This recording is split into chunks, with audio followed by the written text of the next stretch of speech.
Հակառակորդը շարունակում է կրակել հայկական գյուղերի ուղղությամբ։ Հայաստանի իշխանությունների գնահատականն էլ այսպիսին է։ Ադրբեջանի նպատակը խուճապ եւ անհանգստություն առաջացնելն է։ Իհարկե, երբ որ գյուղի մոտ կրակում են, դա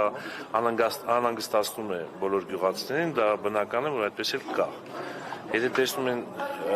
երբեմն էլ գնդակները կպնում են իրենց տանիքներին կամ տարբեր շինություններին, իհարկե դա անհանգստացնում։ Բայց միայն եթե արդեն կպնում են տանիքների շինություններին, դա նաև վտանգավոր է բացի անհանգստությունից, չէ՞։ Իհարկե վտանգ կա, նման առաջին անգամը չէ, մի քանի անգամ նման դեպք եղել է։ Հակառակորդի կրակոցների հետ կապված դատաձգաբանական բալիստիկ փորձաքննություններ են նշանակված, հարուցված են քրեական գործեր։ Որպեսզի պարզենք այդ գնդակների ուղղությունը որտեղից են եղել, ուղիղ նշանառությամբ եղել, թեկուց է պատահական, թեկուց է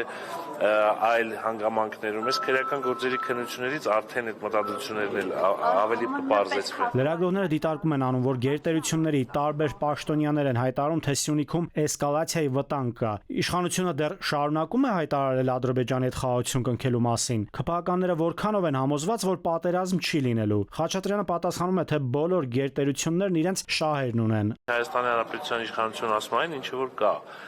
եւ դրա համար պատասխան է տալիս։ Որևէ գերտերության հայտարարություն կամ բան, դա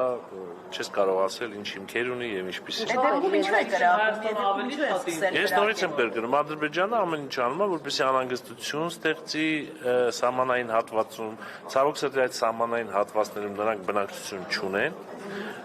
Տասնյակ հարյուրավոր կիլոմետր խորքում բնակչություն չկա եւ եթե նրանք կրակում են, անգամ զորավարժություն են անում, դա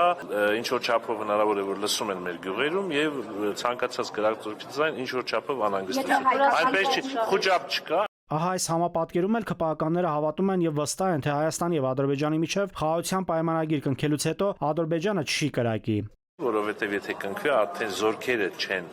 սահմանապահ գործառույթ իրականացնելու, այլ սահմանապահ գործառույթ իրականացնելն են սահմանապահ զորքերը,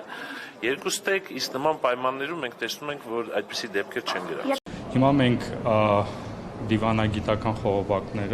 խողովակով խորհրդակցություն ենք իրականացնում Ադրբեջանի հետ խաղաղության պայմանագիրը ստորագրելու համար։ Մենք պատրաստակամություն ենք հայտնել խաղաղության պայմանագրի ստորագրման միևնույն օրը ստորագրել նաև Մինսկի խմբի լուծարման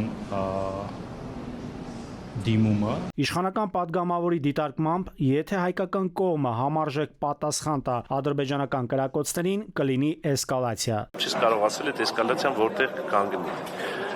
Այնպես չի, որ հայկական կողմը այդ հնարավորությունները չունի պատասխան համարժեք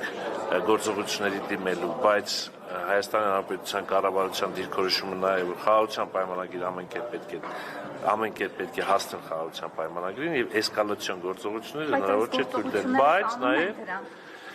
չեն տանում, որովհետեւ մեր զինված ուժերը բավականին adekvat եւ հավասարակշռված գործողություններ են իրականացնում եւ որևէ էսկալացիոն գործողություններ Հայաստանի Հանրապետությունից հնարավոր չէ սպասել։ Իշխանությունների համար խաղաղությունն այլընտրանք չունի, ՔՊԱ-ականները նաեւ պնդում են, խաղաղության պայմանագիրը կնքվելու է, կատարվելու է դելիմիտացիա, սահմանից զորքերը հեռացվելու են, սահմանապահներն էլ հսկելու են սահմանային հատվածները։ Նաիրի Մուրադյան, ժամը լրատվական։